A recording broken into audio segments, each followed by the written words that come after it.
क्या बच्चों आपको भी बिजनेस स्टडीज के केस स्टडीज क्वेश्चंस करने में हो रही है दिक्कत? तो अपनी इस दिक्कत का सॉल्यूशन लेके जाएं और इस वीडियो को एंड तक जरूर देखें। चलिए शुरू करते हैं। हेलो एवरीवन, कैसे हैं बच्चों आप सब? आई होप आप सब अच्छे होंगे, आपकी स्टडीज बहुत ही जबरदस्त चल रही होगी। मेरा नाम है इंजमाम खान, स्वागत करता हूं हमारे FMI करियर इंस्टीट्यूट के शानदार यूट्यूब प्लेटफॉर्म पर।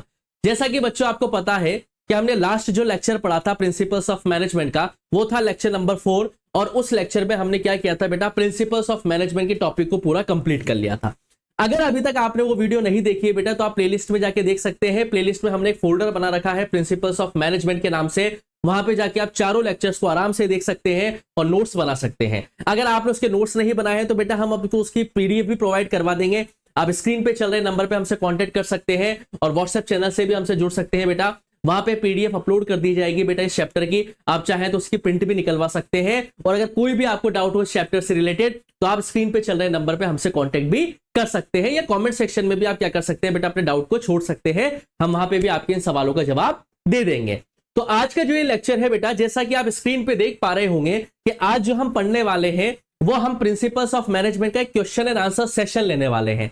कुछ ऐसे क्वेश्चंस लेंगे बेटा जो प्रीवियस ईयर में आ चुके हैं और उनके बारे में हम डिस्कस करेंगे और एक बार कोशिश करेंगे इन सवालों के जरिए हम अपने पूरे प्रिंसिपल्स ऑफ मैनेजमेंट टॉपिक को रिवाइज करने की। हालांकि सिर्फ ये जस्ट हम समझ सकते हैं बेटा, एक छोटा सा सेशन रहने वाला है क्वेश्चन एंड आंसर का। जैसे जैसे हम आगे बढ़ते जाएंगे, प्री बोर्ड्स की तरफ हम जाएंगे बेटा, तो बहुत सारे तरीके के क्वेश्चंस हम आपके लिए लेके आने वाले हैं। प्रीवियस ईयर क्वेश्चंस हम डिस्कस करेंगे बेटा कि प्रिंसिपल्स ऑफ मैनेजमेंट से क्या क्या प्रीवियस ईयर के क्वेश्चंस बन चुके हैं, कैसे कैसे सवाल आते हैं बिजनेस के अंदर। केस स्टडीज थोड़ी बच्चों को डिफिकल्ट लगती है, लेकिन वो भी अपन सिंपल तरीके से सॉल्व करेंगे और बहुत ही आसानी से अपन उसको आराम से क्रैक करने का भी सॉल्यूशन ढूंढ लेंगे। लेकिन ये सारी चीजें धीरे धीरे होगी। आज हम प्रिंसिपल्स ऑफ मैनेजमेंट के एक फटाफट से क्वेश्चन एंड आंसर सेशन देखेंगे और इसमें हम क्या करेंगे बेटा, चैप्टर को रिवाइज करने की कोशिश करेंगे। तो फटाफट से हम बिना किसी देरी के शुरुआत करते हैं हमारे फर्स्ट क्वेश्चन का। आपको जवाब बेटा कमेंट सेक्शन में डालते हुए चलना है। पहला सवाल हम देखते हैं क्या है। Which principle of general management advocates that employ turnover should be minimised to maintain organisational efficiency. अब बिजनेस स्टडीज में सवाल घुमा फिरा के आ सकता है बेटा, लेकिन जिसने अच्छी तरीके से पढ़ाई करी है उसे सवाल समझ में आ जाएगा। सवाल ये पूछना जा रहा है कि वो कौन सा प्रिंसिपल है जो ये बताता है कि एम्प्लॉयज का जो टर्नओवर होता है, टर्नओवर मतलब वो जो कंपनी को छोड़ छोड़ के चले जाते हैं, उसको अगर आपने मिनिमाइज कर लिया तो ऑर्गेनाइजेशन की क्या हो जाएगी बेटा, एफिशिएंसी बढ़ जाएगी। जाहिर सी बात है बेटा, एक एम्प्लॉय को आप रिक्रूट करते हो, उसके बाद वो 1-2 महीने बाद ही छोड़ के चला जाता है, तो जाहिर सी बात है वेस्टेज ऑफ रिसोर्सेस है। फिर जब आप दोबारा नया रिक्रूट हायर करोगे तो उसको 3 से 4 महीने आपको काम सिखाने में लगेंगे। तो इससे क्या होता है, ऑर्गेनाइजेशन की एफिशिएंसी जो होती है वो कहीं ना कहीं क्या होती है बेटा, सफर करती है। तो सवाल ये पूछा जा रहा है कि एम्प्लॉयज का जो टर्नओवर है उसको मिनिमाइज किया जाए ताकि ऑर्गेनाइजेशन की एफिशिएंसी बढ़ सके या मेंटेन की जा सके। ये कौन सा प्रिंसिपल है, समझते हैं। Option A stability of personal, option B remuneration of employees, option C equity, या फिर option D esprit de corps. फटाफट से बेटा आपको जवाब देना है कमेंट सेक्शन में। और इसका राइट आंसर क्या है बेटा, इसका राइट आंसर है आपका कौन सा बेटा, option A stability of personal. For example इसमें क्या कहना चाहते हैं इस प्रिंसिपल के अंदर कि अगर किसी एम्प्लॉय से सही काम नहीं हो पा रहा है या वो सही एफिशिएंसी नहीं दिखा पा रहा है, तो एक मैनेजर की जिम्मेदारी बनती है कि वो उसे स्टेबल होने का थोड़ा सा टाइम दिए, यानी कि उसको थोड़ी स्टेबिलिटी प्रोवाइड करी जाए। 2 से 3 महीने या 4 महीने रुका जाए देखने के लिए कि इसकी परफॉर्मेंस बढ़ती है या नहीं बढ़ती है। अगर आप एक ही महीने की परफॉर्मेंस में अगर किसी एम्प्लॉय का फीडबैक देखते हैं तो जाहिर सी बात है वो बहुत कम ऐसे केसेस में आएगा जहां पे किसी का फीडबैक बहुत अच्छा आएगा, क्योंकि स्टार्टिंग में क्या होता है बेटा, एम्प्लॉयज को सेटल होने में टाइम लगता है। तो यहाँ पे कौन सा प्रिंसिपल लगता है बेटा, स्टेबिलिटी ऑफ पर्सनल। यानी कि अगर किसी एम्प्लॉय से कोई गलती भी होती है तो उसे स्टेबल होने का टाइम दिया जाए, उसे थोड़ा समय दिया जाए ताकि वो क्या कर सके बेटा, आगे जाके अपनी परफॉर्मेंस को सुधार सके। अगर ऐसा मैनेजर करता है बेटा तो जाहिर सी बात है कंपनी का टर्नओवर भी कम होगा और ऑर्गेनाइजेशन की एफिशिएंसी भी बढ़ेगी। तो इसका राइट आंसर क्या हो जाएगा बेटा, इसका राइट आंसर हो जाएगा आपका ऑप्शन ए। चले बेटा नेक्स्ट क्वेश्चन की तरफ। चलिए नेक्स्ट क्वेश्चन देखते हैं क्या बात हो रही है। Through this principle of management Henry Fayol guides the managers to exhibit exemplary behavior and advises that they should not fall into temptation of misusing their powers for personal benefit at the cost of general interest of the organization. Which principle of management is being described in the above statement? यहां पे Henry Fayol ने क्या बताया गया है कि managers को जो पावर दी गई है उन पावर्स का वो गलत इस्तेमाल ना करें, इस तरीके से मिसयूज ना करें कि वो कंपनी के जनरल इंटरेस्ट को भूल के पर्सनल बेनिफिट की तरफ काम करने लग जाए। ये प्रिंसिपल ऑफ मैनेजमेंट किसको रिप्रेजेंट करता है? तो ऑप्शन है रेम्यूनरेशन ऑफ एम्प्लॉइज, ये तो हो ही नहीं सकता, रेम्यूनरेशन की यहाँ पे कहीं ना कहीं से कहीं तक बात नहीं हो रही है।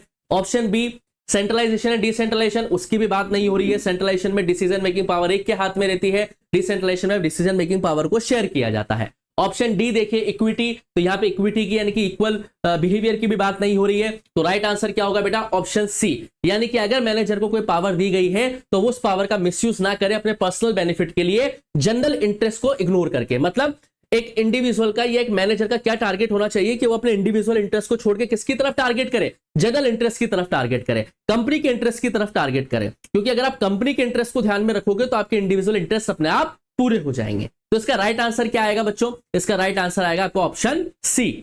क्लियर? चलिए नेक्स्ट क्वेश्चन की तरफ बढ़ते हैं बेटा। नेक्स्ट क्वेश्चन क्या बोलता है हमसे, फटाफट से पढ़ते हैं इसको। According to this principle of general management, an organization should safeguard against abuse of managerial power, but at the same time a manager should have a necessary authority to carry out his responsibility। कौन सा principal of management है? फटाफट से comment section में answer करो बेटा।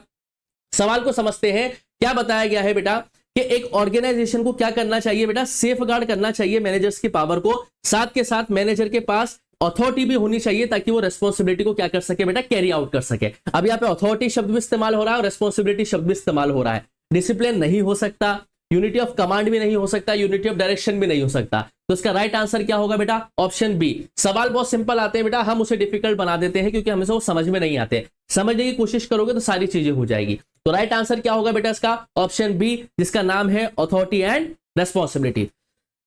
तो right answer आपको मार्क करना है बेटा ऑप्शन बी। क्लियर? चलिए आगे बढ़ते हैं बेटा। नेक्स्ट क्वेश्चन देखते हैं। नेक्स्ट क्वेश्चन क्या है बेटा हमारा?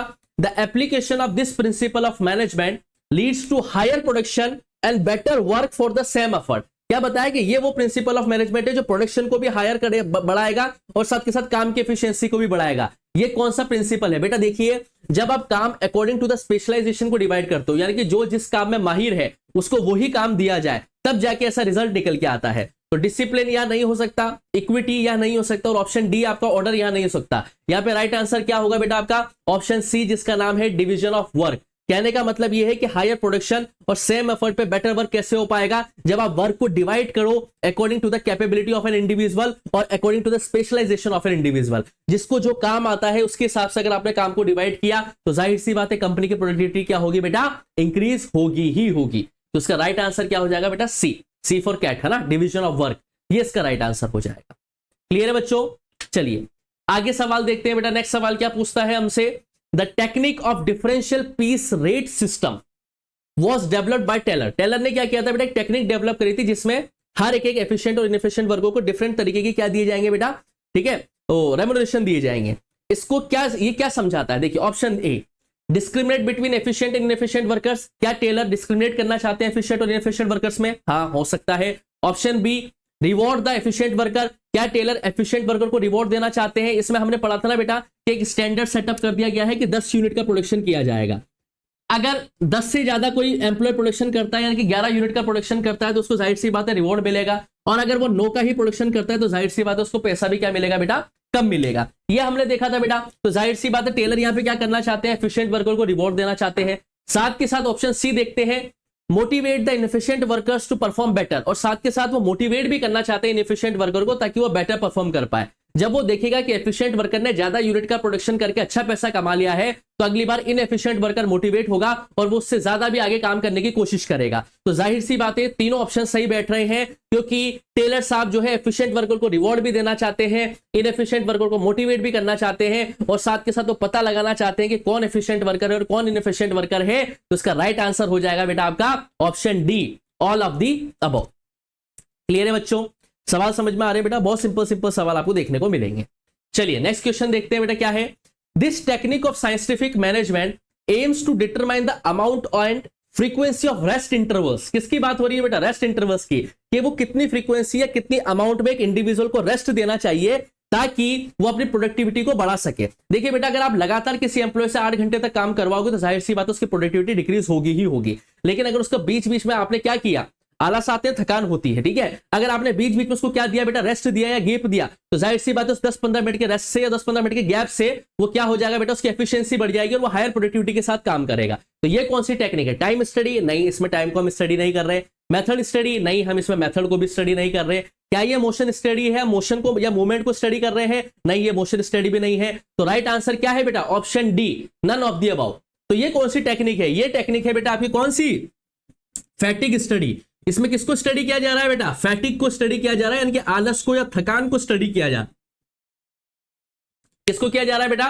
फैटिग को स्टडी किया जा रहा है, यानी कि आलस या थकान को स्टडी किया जा रहा है। तो इसमें राइट आंसर है option D, none of the above. और ये कौन सी टेक्निक है बच्चों? ये टेक्निक है आपकी कौन सी? Fatigue study. याद रह जाएगी बेटा, फटाफट मार्क करो इसको। सवाल समझ में आ रहे हैं बेटा आप लोगों को? चलिए आगे देखते हैं। नेक्स्ट क्वेश्चन क्या है बेटा? The objective of this technique of scientific management is to reduce a given line और a product to fixed type, size and characteristics. Name the technique. ये मैंने आपको बताया था बेटा, अगर एक इंडिविजुअल कंपनी काफी ज्यादा प्रोडक्ट्स में क्या कर रही है बेटा, डील कर रही है, तो जाहिर सी बात है कहीं ना कहीं उसको घाटा देखने की संभावना मिल जाएगी। लेकिन अगर एक कंपनी अपने डाइवर्स प्रोडक्ट्स को लिमिटेड प्रोडक्ट्स में सेटअप कर देगी, ठीक है, या फिक्स्ड साइज या कैरेक्टरिस्टिक्स में सेटअप कर देगी, तो जाहिर सी बात उसकी प्रोडक्टिविटी बढ़ जाएगी। तो साफ देखने में पता लग रहा है इसका राइट आंसर क्या है बेटा? Option C, standardization and simplification of work. Standard set करना हर एक काम का, साथ के साथ वर्क को सिंप्लीफाइड करते हुए चलना। जिन प्रोडक्ट्स में हमें अच्छा मुनाफा नहीं मिल रहा है उनको इग्नोर करते चलो, और साथ के साथ लिमिटेड प्रोडक्ट्स में डील करो ताकि ज्यादा से ज्यादा पैसा कमाया जा सके। तो राइट आंसर क्या हो जाएगा बेटा इसका? Option C, standardization and simplification of work. Next question देखते हैं बेटा क्या है? The concept of work study techniques includes. जब वर्क को हम स्टडी करते हैं तो उसमें कौन कौन सी टेक्निक्स लगती है? टाइम स्टडी, बिल्कुल। जब हम काम को स्टडी करेंगे तो हम समय को भी स्टडी करना पड़ेगा। Option B, motion study. आप मोशन को भी स्टडी करेंगे तो बिल्कुल सही है, मोशन को भी स्टडी करना पड़ेगा वर्क की स्टडी करते वक्त। Option C, fatigue study. क्या फैटिग की भी स्टडी करी जाएगी? तो बिल्कुल सही है, फैटिग की भी स्टडी करी जाएगी बेटा। तो राइट आंसर क्या है बेटा? All of the above. यानी कि जब आप वर्क को, एक कंपनी के पूरे वर्क को स्टडी करते हैं तो उसमें आप टाइम को भी ध्यान रखते हैं, मोशन को भी ध्यान में रखते हैं और फैटिग को भी ध्यान में रखते हैं। तो इसका राइट आंसर क्या हो जाएगा बेटा? आपका राइट आंसर हो जाएगा इसका all of the above. Clear है बेटा? चलिए नेक्स्ट क्वेश्चन की तरफ बढ़ते हैं। नेक्स्ट सवाल क्या पूछता है बेटा हमसे? Considering the fact that it is difficult to find one single person with all the needed qualities. ये फैक्ट तो है बेटा कि एक पर्सन के अंदर सभी क्वालिटीज नहीं हो सकती। Taylor suggested appointment of a specialist through this technique of scientific management, identify the technique. यानी कि टेलर ने एक सजेस्ट करी है ऐसी टेक्निक जिससे आप एक स्पेशलाइज कैरेक्टर को सिलेक्ट कर सकते हैं। वो कौन सी टेक्निक है? इसका नाम है फंक्शनल फॉर्मैनशिप। स्टैंडर्डाइजेशन नहीं है, मेथड स्टडी नहीं है, मोशन स्टडी नहीं है। इसका राइट आंसर क्या होगा बेटा? फंक्शनल फॉर्मैनशिप। यानी कि ऐसे इंडिविजुअल को सिलेक्ट करना जो एक से ज्यादा स्पेशलाइज सेक्टर में क्या हो बेटा, माहिर हो, और वो हर तरीके से क्या कर पाए बेटा, हर काम को अच्छी तरीके से कर पाए। तो इसका राइट आंसर आपको क्या देखने को मिलेगा बेटा? Option C, functional foremanship. Clear? चलिए नेक्स्ट क्वेश्चन क्या है? The principles of management enhances the understanding of relationship between human and material resources for the achievement of organizational goals. Identify the feature of the principles of management being described in the given statement. तो cause and effect relationship, नहीं ये तो हो ही नहीं सकता। Optimum utilisation, उसकी भी बात नहीं हो रही है। Formed by practice and experimentation, नहीं वो तो प्रिंसिपल्स ऑफ मैनेजमेंट है। तो इसका फीचर कौन सा है? Mainly behavioural. सवाल क्या बोला गया है कि प्रिंसिपल ऑफ मैनेजमेंट उतना ही बढ़िया एनहांसिंग एक्टिविटी के साथ काम करेगा जितना ह्यूमन और मेटेरियल रिसोर्सेज के बीच में क्या होगा, कनेक्शन अच्छा होगा। तो इसका राइट आंसर क्या हो जाएगा बेटा? Mainly behavioural. यानी कि प्रिंसिपल्स ऑफ मैनेजमेंट कैसे होते हैं? मेनली बिहेवियरल होते हैं, इंसान को कॉन्टेक्स्ट में ध्यान में रखते हुए से बनाया जाता है। नेक्स्ट सवाल क्या है बेटा हमारा? Principles of management can be modified by the manager when the situation demands. देखिए मार्केट क्या है, डायनेमिक है, तो मैनेजमेंट के जो प्रिंसिपल्स है वो मॉडिफाई किए जा सकते हैं जब जब मैनेजर को लगता है कि सिचुएशन बदल रही है। ये कौन सा है? तो जाहिर सी बात है रिजिड होता है, फिक्स, और फ्लेक्सिबल का मतलब क्या होता है? इसे बदला जा सकता है। तो राइट आंसर क्या हो जाएगा बेटा आपका? ऑप्शन सी, फ्लेक्सिबल है। मैनेजमेंट जो है, प्रिंसिपल्स जो है मैनेजमेंट के, वो मैनेजर सिचुएशन के हिसाब से या एनवायरमेंट के हिसाब से क्या कर सकता है? मॉडिफाई कर सकता है, क्योंकि प्रिंसिपल्स ऑफ मैनेजमेंट क्या है? फ्लेक्सिबल इन नेचर है। ठीक है, they are not rigid in nature, they are in nature of flexible, यानी कि फ्लेक्सिबिलिटी होती है इनके अंदर। नेक्स्ट सवाल क्या है बेटा? The principles of management do not provide readymade straight jacket solutions. यानी कि जो मैनेजमेंट के प्रिंसिपल्स है वो आपको डायरेक्ट सॉल्यूशंस थाली में नहीं परोस देते हैं बेटा। ठीक है, वो थाली में नहीं परोसते हैं। क्यों बेटा? देखिए, the real business situations are complex. बिल्कुल, जो रियल बिजनेस की सिचुएशंस होती है वो थोड़ी कॉम्प्लेक्स यानी कि जटिल होती है।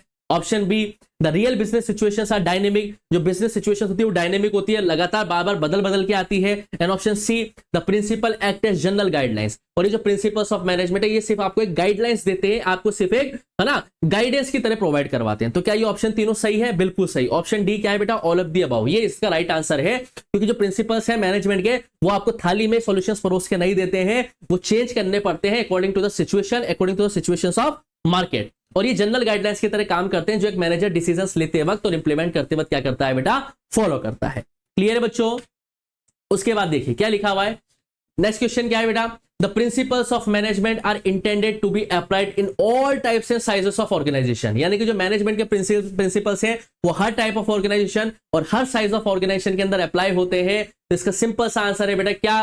Principles of management are universal in nature, यानी कि कैसे होते हैं? यूनिवर्सल एप्लीकेबल होते हैं, चाहे मैनेजमेंट छोटा हो, चाहे बड़ा हो, चाहे ऑर्गेनाइजेशन छोटी हो, चाहे बड़ी हो, चाहे किसी भी टाइप की हो बेटा, हर एक जगह पे प्रिंसिपल्स ऑफ मैनेजमेंट इंप्लीमेंट होते हैं, अप्लाई होते हैं। तो इसका राइट आंसर क्या हो जाएगा बेटा? Option C, that is universally applicable, क्योंकि प्रिंसिपल्स ऑफ मैनेजमेंट हर एक टाइप ऑफ ऑर्गेनाइजेशन और हर एक साइज ऑफ ऑर्गेनाइजेशन के अंदर क्या होते हैं बेटा? लागू होते हैं। तो इसका राइट आंसर क्या होगा? Option C, universally applicable. Clear है क्या बेटा? ये आंसर आपको समझ में आया? चलिए आगे देखते हैं। नेक्स्ट क्वेश्चन क्या बोलता है? शानदार शानदार क्वेश्चन आ रहे हैं। Which of the following statements are true with reference to the principles of management? इन चारों स्टेटमेंट में से कौन सा सही है प्रिंसिपल्स ऑफ मैनेजमेंट से रिलेटेड? देखिए, पहला, the principles are guidelines to action, बिल्कुल गाइडलाइंस की तरह काम करते हैं, जनरल गाइडलाइंस होते हैं। दूसरा, the principles denote a cause and effect relationship, ये भी बिल्कुल सही है बेटा। तीसरा, principles help the manager to take decisions while performing various management functions, principle जो है मैनेजमेंट के वो मैनेजर को हेल्प करते हैं डिसीजंस लेते वक्त, अलग अलग फंक्शंस करते वक्त। तो ये तीनों के तीनों प्रिंसिपल सही है बेटा। तो राइट आंसर इसका क्या हो जाएगा बेटा? आपका राइट आंसर इसका हो जाएगा आपका option D, all of the above, क्योंकि प्रिंसिपल्स ऑफ मैनेजमेंट के अंदर तीनों फीचर्स क्या होते हैं बेटा? एप्लीकेबल है। नेक्स्ट क्वेश्चन क्या है बेटा हमारा?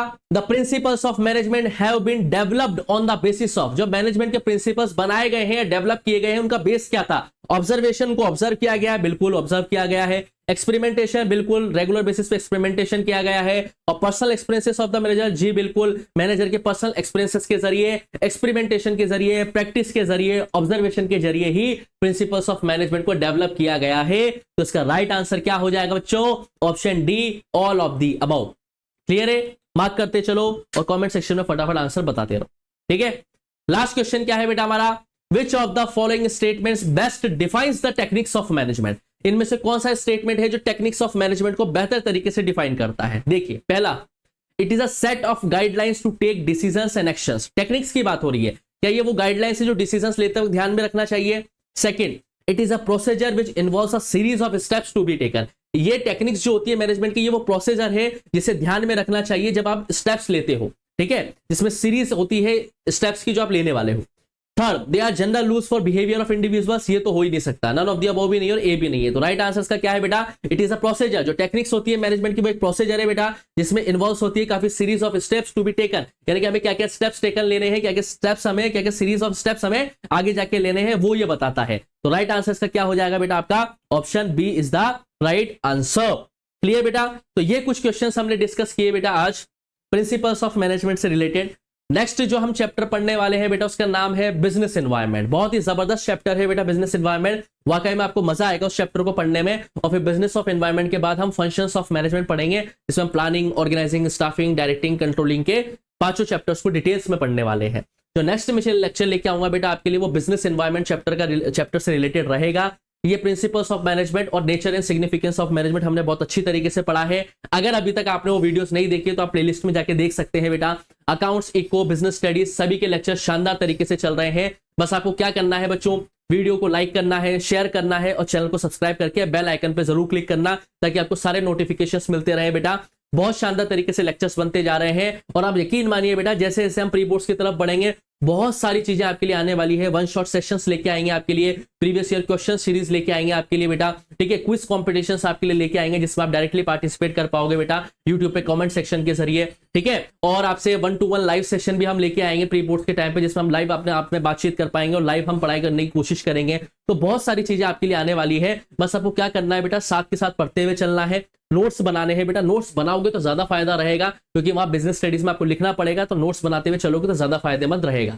डिस्क्रिप्शन पे जाके व्हाट्सएप चैनल पे हमसे ज्वाइन कर लेना बेटा। कोई डाउट होता वहां भी पूछ सकते हो, या फिर आप हमें मेल भी कर सकते हो। मेल आईडी, मोबाइल नंबर और व्हाट्सएप चैनल जो है उसका लिंक आपको डिस्क्रिप्शन बॉक्स में मिल जाएगा, या स्क्रीन पे चल रहे नंबर पे भी आप हमसे कॉन्टेक्ट कर सकते हैं।